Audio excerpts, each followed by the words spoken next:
Hi, I'm Andrea Kawabata, and I'm an extension agent for coffee and orchard crops with the University of Hawaii at Manoa's CTAHR Kona Cooperative Extension. This presentation will cover an example of a calendar-based coffee leaf rust management schedule with organic or preventative fungicides. This is not a one-size-fits-all calendar schedule, but my hope is that it will provide you with a base of when you might schedule in certain farm activities such as pruning, the end-of-season strip pick, tissue and leaf samples, fertilization, monitoring and spraying for coffee berry borer and coffee leaf rust, desuckering, and harvesting. Each farm is unique and each season is unique. So keeping detailed records, staying up to date with new tools and information, and tailoring a calendar-based schedule to your historical, current, and future farm needs, changes in your weather conditions, and changes to your farm operation is critical towards your success in managing CBB, CLR, and other pests of coffee. Mention of a trademark or proprietary name does not constitute an endorsement, guarantee, or warranty by the University of Hawaii Cooperative Extension Service, its employees, or funding agencies and partners mentioned, and does not imply recommendations to the exclusion of other suitable products. I'll focus this presentation on certified organic pesticides. However, conventional farms also have the option of combining the use of organic and non-organic pesticides when combating pests and diseases. I'll have a few slides discussing some statistics of Hawaii farming, USDA organic certification, and organic pesticides. Then I'll go into coffee leaf rust in Hawaii and the effects that weather, climate, and epidemiology of the pathogen have on its management. Next, I'll talk about the organic and conventional fungicides available to Hawaii coffee growers and spraying recommendations to help make the use of these fungicides safer and more effective. Following, a big portion of this presentation will be devoted to an example of monthly CLR management recommendations for organic coffee farmers in Hawaii. These recommendations can also be used by conventional farmers using preventative fungicides only. And lastly, I'll provide a summary of the important points to drive home and where you can find additional resources on coffee and coffee leaf rust. According to the USDA census, in 2017, there were over 7,300 farms in Hawaii. 152 of these farms were certified organic farms, with 23 additional farms in transition to becoming certified. While that accounts for a little more than 2% of the state's farms, their average value of sales of certified or exempt organically produced commodities was just over $105,000 per farm. There are nearly 1,500 coffee farms throughout the state, comprising over 20% of Hawaii's farms. Last year's crop of coffee cherry was valued at $57.1 million. Federal rules exist to protect certified organic production and products. To be able to sell, label, or represent the product as organic, or use the USDA organic or certifying agent seal, you must first become certified as an organic farmer business by a USDA accredited certifying agent. There are 5 basic steps to acquiring an organic certification aside from a 3-year transition period in which no prohibited substances can be applied to the farmland being certified.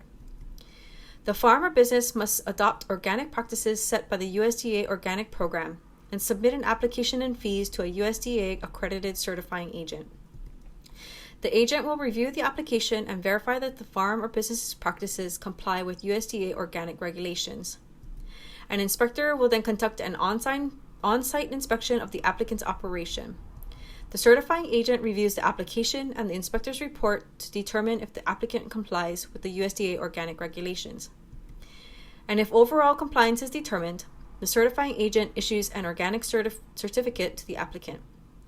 To maintain an organic certification, the certified organic farmer business will need to go through an annual review and inspection process. Most certified organic pesticides are naturally derived, although some allowances have been made for synthetic products.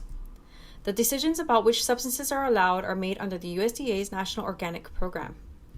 A common misconception about organic pesticides is that they are less toxic than their synthetic counterpart. However, the dose, frequency of application, and mode of action all contribute to toxicity, and the severity of toxicity is determined by the US EPA, or Environmental Protection Agency.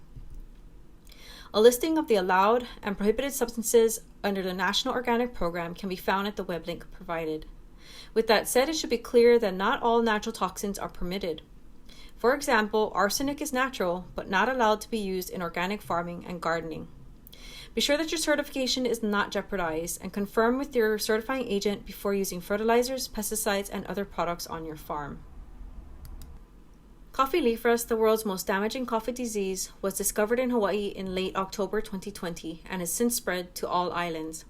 These photos show the devastating effects of CLR as it affects mature trees and seedlings, reduces photosynthetic leaf surface area, causes leaf drop and defoliation, can affect production and tree health when not managed properly, and increases costs in labor and pesticide use. If you would like to learn more about CLR biology and epidemiology, Hawaii's CLR race, and how it affects management, type the link into your browser to view a presentation by Dr. Lisa Keith of USDA ARS PBARC. Some of the things we can take away from Dr. Keith's presentation is that no matter if you farm coffee under certified organic, conventional, or a combination of methods, climate and weather play a very big role in how we manage CLR with the tools available to us currently. This figure by Riney and other researchers show multiple variables that influence the severity of CLR on coffee, such as solar radiation, rainfall, and warm temperature, on CLR spore germination and leaf penetration, fruit load and genetic resistance on the susceptibility of a leaf to infection and colonization, and parasitism on new spore development. CLR spores are easily spread via wind by physical transference of tools, equipment, people, coffee pickers, and animals, and with the splashing of water droplets from irrigation and rain. Once a spore lands on the underside of the leaf, it must wait until conditions are favorable to germinate and cause an infection. With relatively warm weather and while sitting in water for 24 to 48 hours, a spore will germinate and then can enter the plant leaf through the stomate. Its mycelium expands through leaf tissues, and its haustoria or feeding mechanism gains energy from the leaf cells. As the infection grows and matures, uretospores are generated at the stomate site in about 2 weeks. CLR infection rates and severity can vary from season to season and with the presence or absence of rainfall. CLR damage is the result of reduced photosynthetic capacity of infected leaves and premature defoliation. There are a handful of pathogen and host factors that are known to impact CLR incidence, severity, and damages. The first is CLR race. Hawaii's CLR race 24 is described as an aggressive race having high spore germination, a short incubation period, and large lesions with a high number of spores per surface area.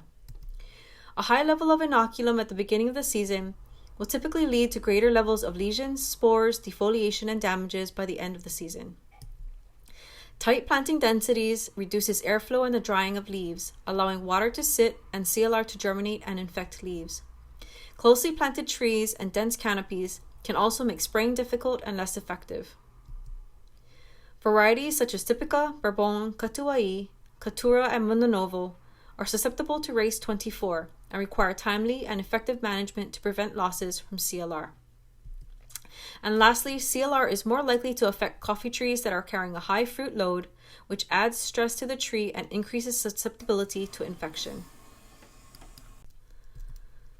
Spore survival from season to season depends on the severity of the disease in that season and the extent of defoliation from that season to the next. In other words, how well you manage CLR in 2022 will impact the survival and presence of CLR in 2023.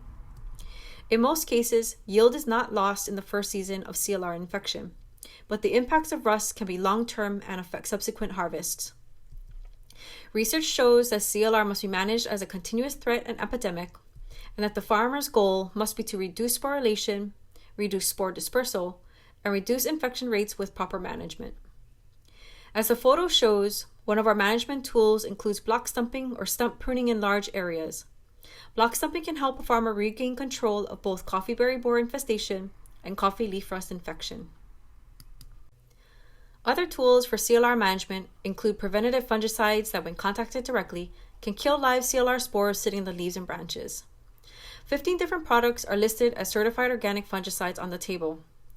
They're color-coded and organized by their mode of action, classification, or FRAC group number found in the third column. To avoid pesticide resistance with the repeated use of fungicides, it's highly recommended to alternate or rotate between at least 2 different products in at least 2 different FRAC groups or color codes. For example, if you spray with double nickel 55 in blue, then the next time you spray, switch to a product like Badge X2 in yellow.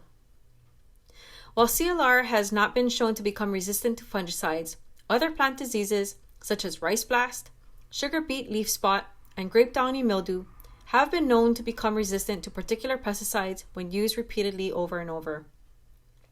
A complete listing of CLR fungicides and information on spraying to suppress CLR in Hawaii can be found at hawaiicoffeeed.com. Farmers who cultivate coffee with conventional practices and who are not certified organic have the option of including and/or replacing organic pesticides with conventional products such as these. While there's a greater variety of organic fungicides for CLR management, one of the disadvantages of farming organically is that Preaxorzemium, our currently most effective fungicide noted in green, is not available to the certified organic community.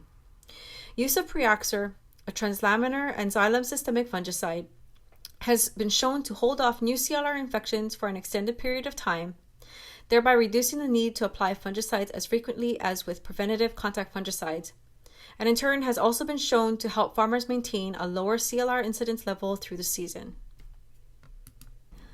Organic and conventional pesticides must be handled, mixed, and applied properly for best effectiveness and for the health and safety of farm workers, handlers, consumers, and the environment. Be sure to read the pesticide product label and any special labeling before use, and follow all label directions. The label is the law.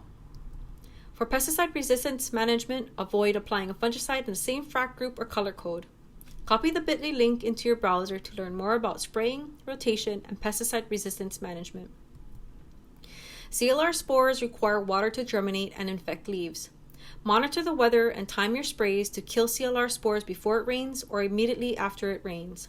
Don't wait a week to spray after rain, which allows spores to sit in water and then germinate. If the weather has been dry, continue to monitor for rain and spray before it is anticipated to kill CLR before they can cause infections. If the weather has been rainy and during the rainy season, consider spraying on a 14 to 20 day frequency to kill spores as lesions sporulate. Some pesticide labels require the use of a respirator and specific filter cartridges. Be sure to read and follow the product and any additional pesticide labels before use. Anyone handling pesticides and those who perform tasks related to growing and harvesting plants in the field, nursery, or greenhouse must be WPS trained. Worker Protection Standard training is required annually for agricultural workers and pesticide handlers. If a respirator is required, the pesticide handler must first pass a physician's medical evaluation that approves their use of a respirator. Then the handler must be trained and fit tested to ensure proper protection by the respirator. If the current respirator or filter is broken, inadequate, the incorrect model, or does not fit properly, a new respirator and filter that abides with label requirements should be purchased and fitted to the pesticide handler. If a respirator is required, your employer must provide respirators with the proper filters, training, and medical evaluations at no cost to the employee. And while you may not be required by a pesticide label to wear a respirator, it is highly suggested to wear one that's fitted properly and will protect your health and safety. Not all tank mix combinations and compatibilities are known. What we do know from the label and the manufacturer's testing is that Problad Verde and Oxidate products should not be tank mixed with Mycotrol and Botanigard. The live Beauveria bassiana spores within Mycotrol and Botanigard will be killed by these fungicides and CBB will not be controlled. Please review the fungicide charts on slides 11 and 12, as most copper or bacillus-based fungicides may be tank mixed with Mycotrol and Botanigard, but some have either not yet been tested or have compatibility issues at rates specified by the manufacturer. Aside from using the proper products and rates, good spray coverage is essential for CLR control. You may need to slow down for more deliberate spraying on the undersides and topsides of all leaves and use more water per acre for better spray coverage. Including a spreader surfactant to the tank can help with better leaf coverage by decreasing water surface tension and allowing the water droplets to spread. Or including a spreader sticker surfactant can help pesticide droplets spread as well as adhere to the sprayed plant parts and improve the efficacy of preventative and contact fungicides, particularly during the wet, rainy season. Understanding and following pesticide rates and mixing orders is important for product efficacy and integrity. Anthracnose and Cercospora are two other fungal diseases found on coffee in Hawaii, and many of the fungicide products listed for coffee leaf rust will also help to control anthracnose and Cercospora. However, if attempting to control anthracnose, review the product label for Calototricum species, as this disease may require higher rates than required for Cercospora and coffee leaf rust. Some fertilizers and pesticides may be combined. Check with the manufacturer for results of compatibility tests. If the manufacturer or research has not tested the combination, always do a jar test for physical compatibility. If physically compatible, apply to a small area to determine if there are any phytotoxicity effects to the plants. If any physical incompatibilities or phytotoxicity effects exist, do not use the product combination. When mixing pesticides and other products together, follow the Wales or Dales order of mixing. Additional information on jar testing and the order of mixing dry products, agitation, liquid products, emulsifiable concentrates, and surfactants or adjuvants can be found at the link provided.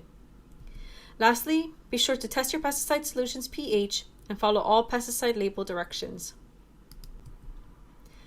When reapplying fungicides for CLR control, follow recommendations for pesticide resistance management and rotate or alternate to a fungicide in a different frac group or color code. However, if using Problad Verde, according to the manufacturer, the second application of Problad should be made 15 days after the first application. Then switch to another fungicide for product rotation. Use oxidate products sparingly as they kill good and bad fungi and bacteria and could upset natural balance in the field. Additionally, follow the label's restricted entry interval or REI period, which starts when a pesticide application is completed. For copper-based fungicides, wait at least 48 hours before re-entering the sprayed field. For bacillus-based fungicides and Problad Verde applications, wait at least 4 hours. And for oxidate fungicides, wait until the sprays have dried on the plants. In the next set of slides, I'll provide an example of monthly CLR management recommendations for organic coffee farmers. These recommendations can also be used and modified by growers not using pre-axosemium in their fungicide rotation. As a disclaimer, these recommendations are purely an example and not meant to be a one-size-fits-all management schedule. Again, my hope is that it will provide you a base of when you might schedule farm activities on your farm. And knowing that each farm and season is unique, you will need to keep detailed records, stay up to date with new tools and information, and tailor any type of calendar-based schedule to changes in your weather conditions, as well as your historical, current, and future farm needs. The suggestions made are based on current research results in Hawaii, which are likely to change as researchers discover better tools and methods to combat CLR. These monthly recommendations are based solely on a hypothetical farm that has the financial and labor support to conduct the management and practices that are mentioned. The calendar also includes rain amounts that were based off a weather gauge in Kealakekua. Research has shown that coffee berry borer and coffee leaf rust follow a similar pattern for percent infestation and percent incidence through the year. Both for CBB and CLR, greater initial infestation and infection levels result in greater bean damage and greater defoliation and infection of leaves during the harvest months. In order to stay low in CBB infestation and CLR incidence through the season, we must start low by front-loading the season with activities like the end-of-season strip pick, spraying, and pruning that help to control both CBB and CLR in the trees before the rainy season starts. Then we need to maintain tree health and productivity by providing the trees with adequate types and amounts of fertilizers. This slide sets up the farm situation for the next year. This example calendar schedule is based on a farm that is monitoring their weather, CBB infestation, and CLR incidence levels. The farmer sprays for CLR on December 2nd with Badge X2, a copper-based fungicide in the yellow group, and includes an organic spreader sticker surfactant New Film P to improve spray coverage and adhesion to the leaves. The farm's first bloom is in mid-December, approximately 10 days after rain has followed a dry period. Then the farmer sprays with Serenade ASO, a bacillus-based fungicide in the blue group, and again adds New Film P to the tank mix on December 20. The coffee harvest is completed in late December. The farmer monitors their CLR incidence level and finds that overall, the farm is at a 4% rate coming into the new year. This rate means that out of 100 random leaves, there is at least one CLR lesion on 4 of the leaves. This rate is just under the 5% threshold level for contact or preventative fungicides to remain effective. Past soil and leaf tissue samples suggest that soil pH and calcium and magnesium levels are on the lower side. So the farmer fertilizes with an organic calcium and magnesium-based liming fertilizer on January 7. A large volume is needed, so the farmer divides the amount into 2 applications during the year. The farmer completes strip picking of all remaining green to ripe and raisin coffee for CBB management on January 15 and submits an annual leaf and soil sample to the diagnostic lab on January 23. Pruning in the selective vertical or cone style is completed on January 27. While the weather has been relatively dry, the farmer continues to monitor CLR lesion sporulation and the weather throughout the month and decides to spray with Oxidate 2.0 plus kinetic spread or surfactant on January 29 to kill CLR spores that were spread during pruning. A storm is anticipated on the 1st of February. The farmer monitors for CBB infestation and positioning in the berries of the December 15 bloom and finds their infection of CBB at 12%. 97% of CBB are in the AB position and killable with Bavaria bassiana sprays. The farmer decides to forego the removal of this early crop and begins spraying to control CBB. About 10 days after the storm, the trees burst into bloom for several days. The farmer waits until after the bloom and schedules their Mycotrol ESO plus kinetic spread or surfactant applications for CBB control every 2 weeks starting on February 15 and then again on February 28. Their soil and leaf tissue results arrive, and it suggests that the trees are lacking in nitrogen, phosphorus, potassium, and some micronutrients like zinc, manganese, and boron. However, the weather has been dry, so the farmer holds off until there is rain to apply general 1-to-1 ratioed fertilizer for root, shoot, and leaf growth. With anticipated rain on March 10, the farmer applies the general fertilizer during the first week of March. A 14 to 21 day schedule for CBB and a 14 to 20 day spray rotation for CLR management is maintained. The farmer decides to combine their CBB and CLR treatments by tank mixing Mycotrol, Badgex2, micronutrient foliar fertilizers, and U-Film P, tests it for compatibility and phytotoxicity, and finds the mixture to be okay. The spray for CBB and CLR are made on March 8 ahead of the rain event. The farmer maintains a 2 to 3 week spray schedule for CBB, and this time combines Mycotrol with Serenade ASO, micronutrient foliar fertilizers, plus U-Film P, and tests the compatibility and phytotoxicity. After finding the mixture okay, the farmer sprays on March 25. The farmer applies the second half of their organic calcium and magnesium-based liming fertilizer on March 28. In April, the farmer continues to monitor their CBB infestation and CLR incidence levels. With new growth and foliage, their CLR incidence has lowered to 1%. With the development of additional berries from the February bloom, CBB infestation has also dropped and is now at 2%. However, with the berries maturing and the seed hardening, CBB are able to drill into the seed, and so more beetles are in the CD position. On April 10, the farmer applies the spray combination of Mycotrol, Badgex2, foliar fertilizers, and U-Film P. With new growth and berries to support, the farmer switches to an organic 2-1-4 ratioed fertilizer as berries require additional nitrogen and potassium for proper maturity and ripening. On April 24, the farmer applies their last spray combination of Mycotrol, Serenade ASO, foliar fertilizers, and U-Film P for the year. As the rainy weather continues, the farmer maintains a 14 to 20 day spray rotation for CLR management. Since CBB infestation is at 3% and more than 50% of CBB are in the CD position, the farmer decides to stop spraying for CBB as Mycotrol is no longer effective. The farmer sprays with Badgex2 plus U-Film P on May 12 ahead of a rain event. After the REI passes, the farmer begins desuckering and removing excess verticals and laterals and finishes on May 19. Additional organic nitrogen and potassium fertilizer is provided to trees with higher berry production to support the berry load and to ensure that the berries mature and ripen properly. On May 28, Oxidate 2.0 plus Kinetic is sprayed. At the start of June, the farmer notices a slight yellowing of the coffee leaves and decides to submit 2 leaf samples on June 1st, one from trees with yellow leaf symptoms and one from trees that look healthy. The farmer notes that many of these yellowleaf trees have more berries and suspects a nutrient deficiency. Serenade ASO plus New Film P is sprayed on June 11 for CLR management. On June 19, the tissue results arrive and confirm a lack of nitrogen, potassium, and manganese. On June 21, the farmer applies an organic 2:1:4 ratioed fertilizer to all trees and provides supplemental nitrogen and potassium to higher yielding trees.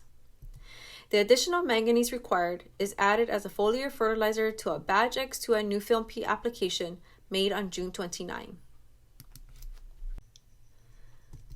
As the berries are beginning to ripen in July, the farmer plans on conducting a preseason harvest to remove CBB-infested semi-ripe, ripe, and raisin berries in mid-July. This will also help encourage the ripening process and reduce the population of coffeeberry borer. The farmer sprays with Serenade ASO plus New Film P for CLR management on July 13. The preseason harvest takes place on July 15. While there is a slight increase in CLR incidence, the weather dries up and the farmer determines that there isn't enough rainfall to warrant a second CLR treatment in July. On August 5, the farmer applies an organic 2:1:4 ratioed fertilizer to all trees and provides supplemental nitrogen and potassium to higher yielding trees. The additional manganese required is added as a foliar fertilizer to the Badge X2 plus New Film P application on August 11. The first small harvest takes place on August 15. On August 21, the farmer completes desuckering of excess verticals and laterals. With the 2-week residual of Badge X2, the farmer decides not to spray for CLR again until the end of the month, even though rain is anticipated on August 18. Oxidate 2.0 plus Kinetic is sprayed on August 26 for CLR management. Through September, the harvest continues every 3 weeks as this helps to stay on top of the CBB reproduction cycle and to pick cherries before they become overripe and raisined. All color break, ripe, and raisin cherry are picked during the harvest on September 6. The fields are sprayed with Serenade ASO plus New Film P on September 13. On September 25, a storm is anticipated with heavy rains. Harvest is moved up a few days to September 23 to pick the cherries and raisins before the fruits crack and fall to the ground. As soon as the rain passes, the farmers spray with Badge X2 plus New Film P on September 28. During the fall, the rains start to let up. The final application of a general 1:1:1 ratioed organic fertilizer is spread to give trees energy to sustain themselves through the dry season and for regrowth after pruning. The trees are sprayed with Serenade ASO plus New Film P on October 12 for CLR control. All color break, ripe, and raisin cherry are picked during the harvest on the 15th. The farmer decides to switch their CLR spray with the harvest and to get the cherries off of the trees before a storm, which is due to arrive on November 7. The harvest is rescheduled to November 5. After the storm passes, the trees are sprayed with Badge X2 plus New Film P on November 10. As the winter months typically bring drier weather, the farmer holds off on spraying for CLR during the remainder of the month. Rain on November 24 triggers a small first flowering on December 3 and 4. The harvest ends early for the farmer, who picks his last cherries during the first week of December. Another storm is anticipated on December 19, so the farmer sprays with Serenade ASO plus New Film P on December 17. And just before the new year, the farmer completes strip picking of all remaining green to ripe and raisined coffee for CBB management. On a final survey, the farmer finds the season ending with a 10% CLR incidence rate. It's manageable, but the farmer reviews his records to look for ways to further reduce costs while also reducing his CLR incidence in the coming year. In closing, coffee leaf rust is new to Hawaii, and so it's a learning process on how to best manage this plant pathogen. Prevention of its introduction is still a farmer's first line of defense if they do not yet have CLR. However, as easily as CLR spreads, farmers should be ready to combat this disease as soon as it's detected on the farm. As current contact and preventative fungicides will not effectively manage CLR incidence levels above 5%, monitoring and scouting the coffee trees for early signs of CLR is critical so that management can be implemented early in infection. The change in weather from 2021 to 2022 has helped us to better understand the impact of rainy weather that favors CLR infection and spread, while drier conditions help us to manage the disease. And as with this and other presentations, recommendations from research and extension are not meant to be a one-size-fits-all. We will need to learn by doing, learn from our mistakes, and choose the best management recommendation practices that fit your individual needs and farm situations. We will need to use the entire set of tools available to us to prevent year after year CLR epidemics. The replacement of nematode-damaged trees with grafted trees, as well as an improvement to fertilization and soil health practices, will help improve tolerance and recovery from pest invasions and increase yield and longevity of trees. Field sanitation, along with proper pruning and timely desuckering, will expose coffee tree canopies to more sunlight, UV, and improve airflow. This will help to dry leaves and inhibit CLR germination and infection. Yields may increase as a result, and less dense canopies will help make other farm activities easier to complete and more effective. As with CBB, some pruning can also help farmers regain control of CLR when trees are heavily infected.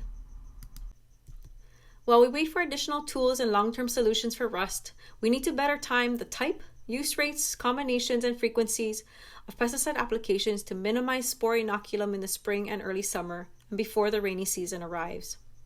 Remember to start low and stay low for both CBB infestation and CLR incidence levels. Translaminar fungicides such as Preaxorzemium can help to prevent new infection on leaves while also killing spores on contact, and if possible, should be highly considered as part of a management plan for CLR.